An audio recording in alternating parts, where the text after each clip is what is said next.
Buka aja PPT-nya. Assalamualaikum warahmatullahi wabarakatuh. Kami dari kelompok 3 Fisika Lingkungan akan melakukan presentasi tentang jenis-jenis polusi udara yang beranggotakan Agustina Dwi Rahmawati, saya Dinda Nova, Safira, dan Mukus Abdul Latif. Oke, next.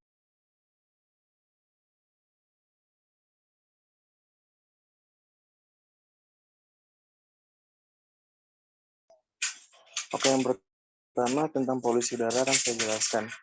Jadi polusi udara itu juga dikenal dengan pencemaran udara. Adalah sebuah kondisi terdapatnya ada satu hal substansi fisik, kimia, dan biologi di udara atmosfer yang jumlahnya berada di titik membahayakan. Dalam hal ini, polusi udara bisa berdampak pada kesehatan manusia, tumbuhan, dan juga hewan. Selain itu, pencemaran dan udara juga akan menimbulkan dampak bahaya lain, karena dapat merusak properti dan juga mengganggu estetika dan kenyamanan.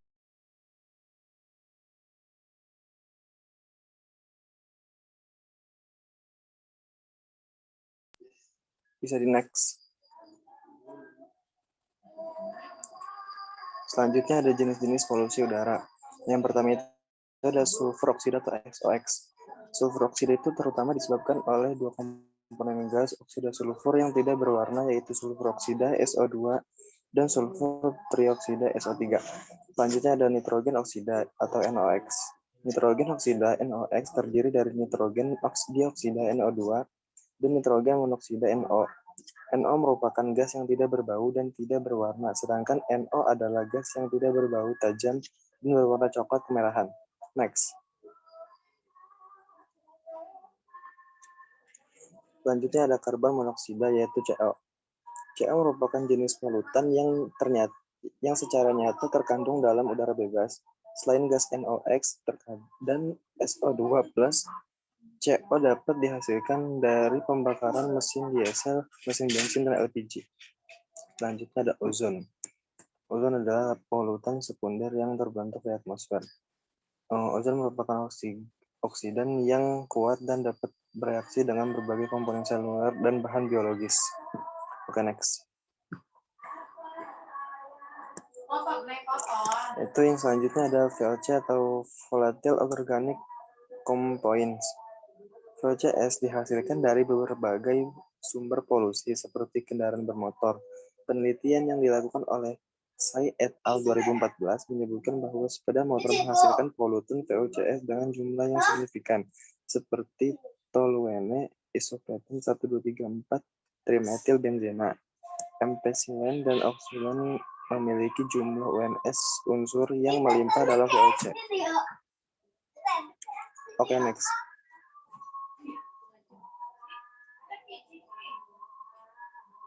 Saya kembalikan kepada teman saya.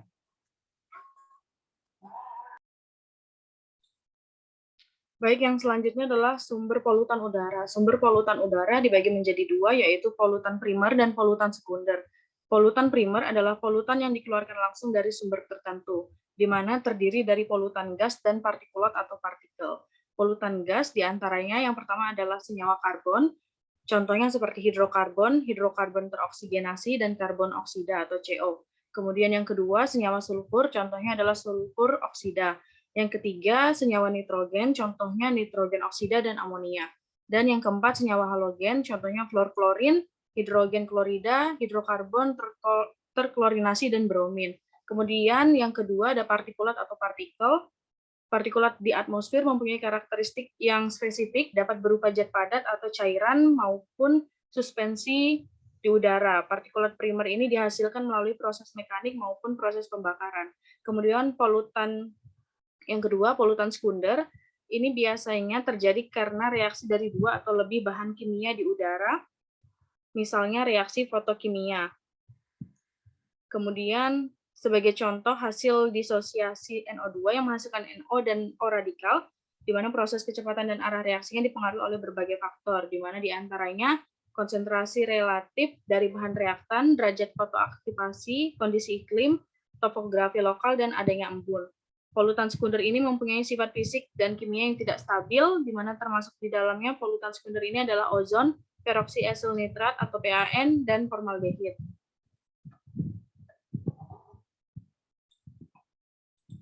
Selanjutnya adalah sumber polutan udara dibagi juga dari yang berasal dari sumbernya, di mana ini dibagi menjadi dua kelompok lagi, yaitu sumber alamiah dan sumber antropogenik. Sumber alamiah merupakan zat pencemar yang terbentuk secara alamiah yang berasal dari dalam tanah, hutan, dan pegunungan, seperti contohnya radon, metana, uap air, atau kelembapan. Pencemaran yang berasal dari sumber alamiah adalah pencemaran yang terjadi dikarenakan aktivitas alam tanpa adanya campur tangan dari manusia.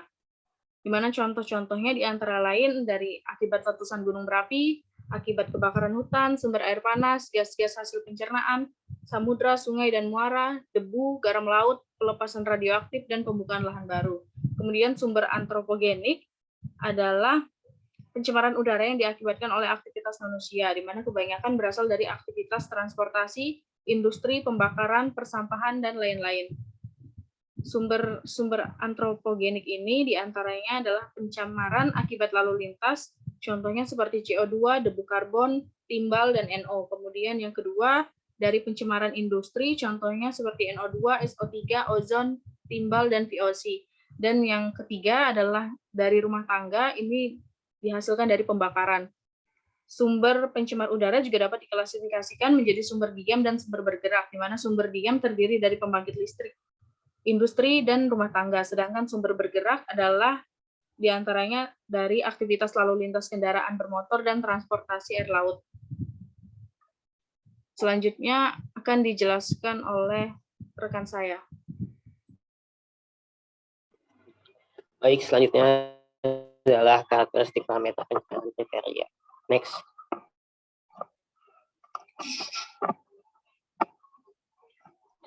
Nah, berikut adalah karakteristik parameter pencemaran kriteria. Yang pertama yaitu sulfur dioksida, yaitu adalah gas yang tidak berwarna dan memiliki bau yang menyengat tergantung pada tingkat sensitivitas individu.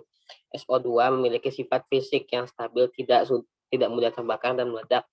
SO2 memiliki densitas 2 kali dari densitas udara serta sangat mudah larut dalam air. Selanjutnya ada karbon monoksida, yaitu merupakan senyawa yang tidak berbau, tidak berasa, dan ada suhu udara normal, berbentuk gas yang tidak berwarna.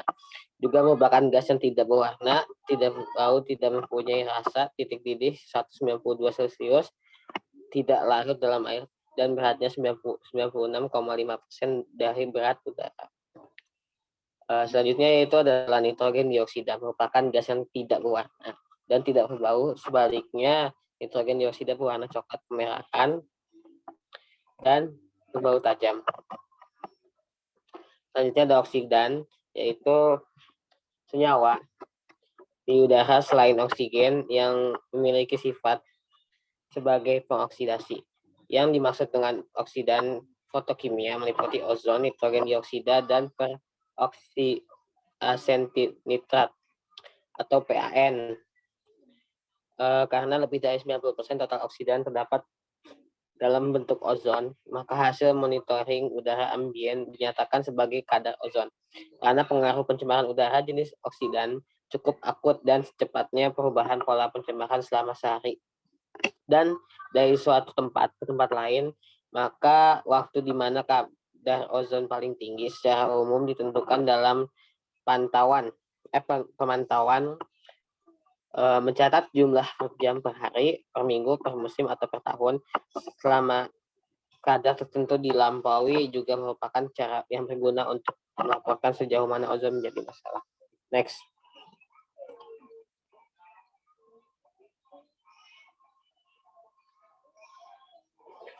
Masih tentang karakteristik parameter pencemaran kriteria, yaitu yang selanjutnya adalah hidrokarbon. Wujudnya adalah zat pada suhu ruangan gas C1 sampai C4, cair dalam C5 sampai C18, dan padat pada lebih dari C18. Suka larut dalam air, tetapi mudah larut dalam pelarut non-polar. Nah, selanjutnya ada klorin, yaitu gas yang memiliki berat 2,5 kali udara, memiliki bau menyesakan serta sangat beracun. dalam bentuk cair dan padat. Klorin merupakan oksidator kuat, pemutih, dan agen disinfektan kuat. Elemen ini merupakan bagian dari seri halogen pembentuk garam yang diekstrak dari klorida melalui oksidasi dan elektrolisis. Selanjutnya adalah timah hitam, merupakan logam lunak titik leleh pada 327,5 dan titik didihnya 1740 Celcius dan tekanan atmosfer. Selanjutnya partikel debu merupakan salah satu bahan yang sering disebut sebagai partikel yang melayang di udara dengan ukuran 1 mikron sampai dengan 50 mikron sampai dengan 500 mikron. Partikel debu akan berada di udara dalam waktu yang relatif lama dalam keadaan melayang di udara, kemudian masuk ke dalam tubuh manusia melalui pernapasan. Selain dapat membahayakan terhadap kesehatan, juga dapat mengganggu daya tembus pandang mata dan dapat mengadakan berbagai reaksi kimia sehingga komposisi debu di udara menjadi partikel yang sangat rumit karena merupakan campuran dari berbagai bahan dengan ukuran dan bentuk yang relatif berbeda. Ukuran debu sangat berpengaruh terhadap terjadinya penyakit pada saluran pernapasan. Next.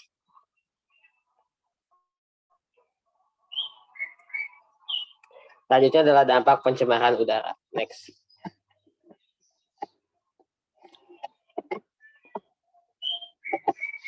Nah, ada berbagai dampak pencemaran udara. Di sini yang pertama saya jelaskan yaitu mengenai dampak kepada kesehatan. Untuk sulfur dioksida itu gangguan kesehatannya contohnya menimbulkan iritasi glukosa yang dapat menimbulkan iriditis. Nah, sedangkan keracunan akutnya itu bisa menyebabkan sesak nafas dan iritasi mata. Untuk oksidan, gangguan kesehatannya itu salah satunya adalah gangguan keseimbangan otot mata. Nah, sedangkan untuk keracunan akutnya itu penyakit paru-paru dan tumor. Nah, untuk hidrokarbon, pengaruh hidrokarbon aromatik pada kesehatan manusia dapat terlihat di bawah ini. Yang pertama, kematian setelah pemaparan. Yang kedua, toluena. Yang ketiga, 600 kehilangan koordinasi bola mata, dan sebagainya. Nah, untuk klorin, selain bau yang menyengat, gas klorin dapat menyebabkan iritasi pada mata saluran pernapasan. Apabila gas klorin masuk dalam paru-paru dan bereaksi dengan ion hidrogen akan dapat membentuk asam klorida yang bersifat sangat korosif dan menyebabkan iritasi dan peradangan. Next.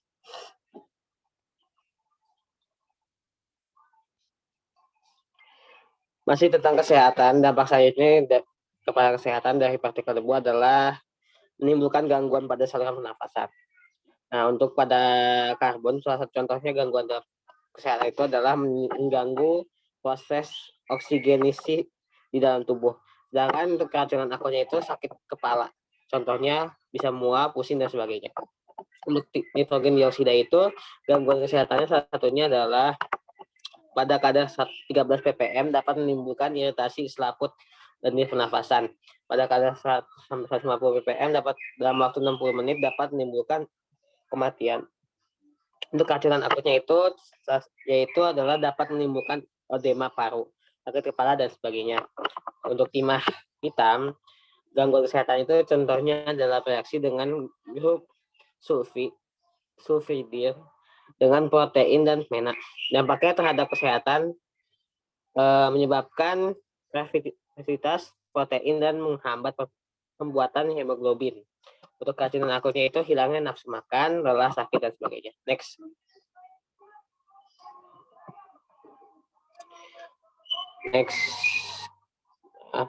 Oke, di sini pencemaran udara dampaknya dari segi eutrofikasi, yaitu suatu kondisi dalam tubuh air di mana konsentrasi nutrisi tinggi yang merangsang pertumbuhan alga yang dapat menyebabkan ikan mati dan hilangnya tumbuhan dan satwa. Meskipun eutrofikasi adalah proses alami dalam danau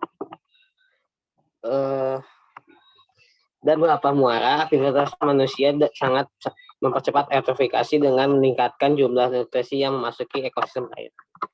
emisi nitrogen oksida dari pembangkit listrik, mobil, dan sebagainya. Oke, next. Nah, selanjutnya adalah haze. Haze disebabkan oleh sinar matahari bertemu partikulat kecil, pencemaran di udara. Haze mengaburkan penjelasan warna, struktur, dan tekstur dan bentuk apa yang kita lihat. Beberapa penyebab haze secara langsung dipancarkan ke atmosfer oleh sumber seperti pembangkit listrik dan sebagainya. Selain itu, terbentuk saat gas dipancarkan ke udara membentuk partikulat. Next.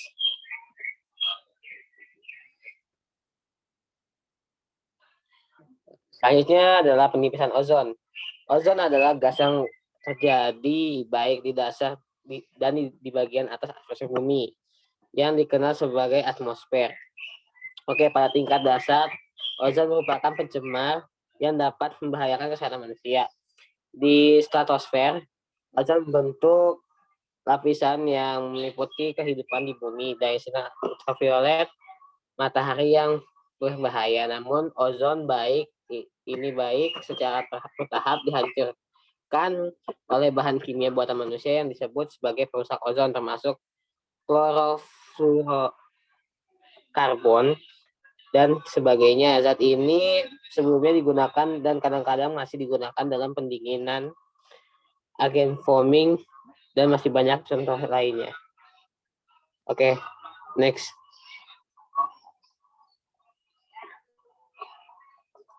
Selanjutnya, dampak pencemaran udara yaitu perubahan iklim. Atmosfer bumi mengandung keseimbangan alami gas yang menahan berbagai panas matahari dekat permukaan bumi, seperti efek rumah kaca. Hal ini menjaga kestabilan temperatur bumi. Sayangnya, bukti menunjukkan bahwa manusia telah mengganggu keseimbangan alami dengan memproduksi karbon, oksida, dan metana. Akibatnya, atmosfer bumi menahan lebih banyak panas matahari, menyebabkan temperatur rata-rata bumi meningkat. Banyak ilmuwan percaya bahwa pemanasan global dapat memiliki dampak signifikan pada kesehatan manusia, pertanian, dan sebagainya. Next.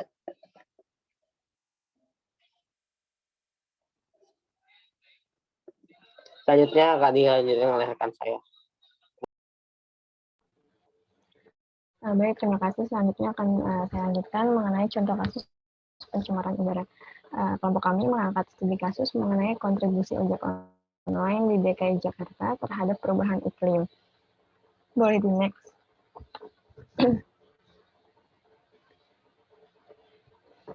Bisa dilihat pada layar bahwa ini ada gambar di mana banyaknya volume ojek online yang sedang beroperasi. Sebelumnya kita tahu bahwa ojek online ini merupakan alat transportasi yang sudah berkembang secara sangat pesat, ya. Selain itu juga ojek online menjadi alat transportasi yang sedang hits atau sedang tren di negara kita Indonesia. Karena ojek online ini dapat dengan mudah dipesan menggunakan aplikasi yang tersambung dengan internet dimanapun dan kapanpun. Selain itu, pihak ojek online juga menawarkan segala kelebihan dan banyak promo-promo kepada masyarakat yang tentunya akan lebih menjadi daya tarik untuk sejumlah pengguna ojek online.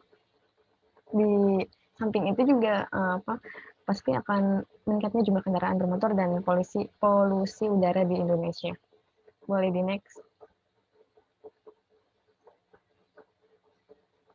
Oke, jika kita melihat data bahwa berdasarkan data BPS atau Badan Pusat Statistik DKI Jakarta tahun 2015 bahwa jumlah kepemilikan sepeda motor ini terus mengalami pertumbuhan dari tahun ke tahun. Jumlah kepemilikan sepeda motor mencapai 11,9 sampai dengan 49.000 unit pada tahun 2013 yang terus meningkat di tahun 2014 menjadi sekitar 13 juta unit.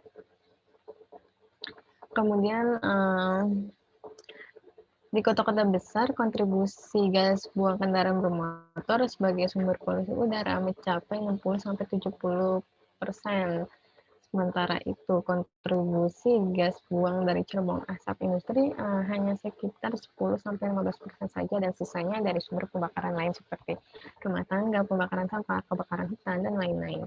Bahkan 44,3% pencemaran udara di DKI Jakarta ini disumbangkan oleh sepeda motor. Boleh di next. Kemudian apa sih kaitannya antara ojek online dengan perubahan iklim? Yang pertama sudah di sini pada slide sebelumnya itu bahwa pihak ojek online pun menawarkan berbagai macam promo ataupun kelebihannya, sehingga bagi para calon driver ojek online ini pun merasa sebagai salah satu sumber rezeki mereka gitu. Jadinya poin yang pertama yaitu meningkatnya jumlah driver ojek online. Lalu seiringnya dengan meningkatnya jumlah driver ojek online ini, pasti jumlah kendaraan bermotor pun meningkat ya. Pasti juga akan menghasilkan emisi-emisi gas buang dari kendaraan bermotor, dan nantinya akan menjadi gas emisi rumah kaca. Lalu gas emisi rumah kaca tersebut akan dilepaskan ke atmosfer dan akan mengakibatkan penurunan kualitas udara dan terjadinya pemanasan global, bahkan dapat memicu perubahan iklim.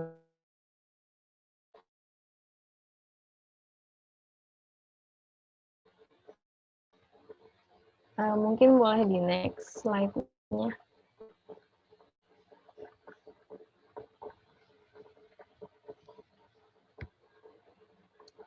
Selanjutnya ada pencemaran udara akibat emisi gas buang kendaraan. Nah, ini penjelasan dari yang slide sebelumnya bahwa peningkatan kendaraan bermotor tentunya akan mengakibatkan penurunan kualitas udara bersih akibat emisi dari hasil pembakaran bahan bakar kendaraan tersebut. Asap dari kendaraan bermotor akan mengeluarkan gas-gas rumah kaca. Besarnya jumlah gas rumah kaca yang dilepaskan ke atmosfer dapat menyebabkan bumi menjadi lebih panas, dan dengan terjadinya pemanasan global, berbagai parameter iklim akan terganggu, sehingga dalam jangka panjang akan mengalami perubahan yang bersifat tetap. Perubahan iklim akan menimbulkan perubahan pada musim, sehingga menjadi sulit diperkirakan. Hal demikian pun terjadi akibat kendaraan bermotor yang tidak melakukan pembakaran dengan sempurna, sehingga melepaskan gas rumah kaca ke atmosfer. Ternyata setiap liter bahan bakar yang dibakar dapat mengemisikan sekitar 100 gram zat CO, lalu 30 gram zat NOx, dan 2,5 gram CO2, dan berbagai senyawa lainnya, termasuk juga senyawa sulfur yang dapat berkontribusi terhadap polusi udara di atmosfer. Pada tahun 2011, tahun awal di mana ojek online baru ada di Indonesia, polusi udara Jakarta pada saat itu sudah mencapai 30 sampai dengan 40% dari tahun sebelumnya. Hal ini terjadi karena meningkatnya jumlah kendaraan pribadi, salah satunya sepeda motor sudah mencapai angka 6 juta unit. Dengan indeks kualitas udara rata-rata di Jakarta Utara dan Jakarta Barat di angka 63 atau di ambang sedang. Kemudian beberapa tahun kemudian, berdasarkan data Dinas Lingkungan Hidup tahun 2018, bahwa nilai tertinggi indeks standar pencemaran udara atau ISPU dengan kualitasnya udara yang sangat tidak sehat itu ada di wilayah Jakarta Utara dan Jakarta Barat, yaitu sama-sama di angka 234. Boleh di next.